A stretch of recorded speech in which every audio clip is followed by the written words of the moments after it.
Président de la République de 1981 à 1995, François Mitterrand est mort en janvier 1996. S'il a marqué de son empreinte le France, il a également laissé derrière lui des histoires d'amour secrètes qui refait surface au gré des années qui passent. En 2016, le livre intitulé Lettres à Anne dévoilait pas moins de 200 lettres d'amour signées de la plume de François Mitterrand et adressées à Anne Pinjot.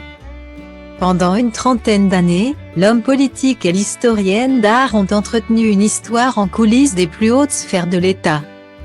Une relation qui avait débuté sur un gréement de golf, loin de l'Élysée, alors qu'Anne Pinjot n'était encore qu'une très jeune fille. Je n'avais que 14 ans. Cela m'a laissé une impression ineffaçable, avait-elle confié auprès de France Culture en 2016. Mais de cette impression inoubliable ne naîtra pas immédiatement une histoire. 6 ans plus tard, François Mitterrand, alors âgé de 47 ans, et Anne Pinjot, âgée de 20 ans, se revoient et entament une histoire d'amour. Ce n'était pas le schéma qui était prévu. C'est une affaire qui m'avait dépassé, admirer la personne qu'on aime.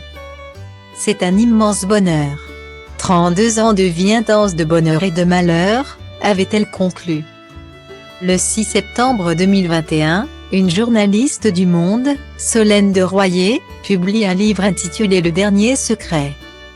Un livre, comme l'ont révélé les éditions Grasset, lundi 30 août 2021, qui lève le voile sur une histoire d'amour secrète entre François Mitterrand et une étudiante en droit.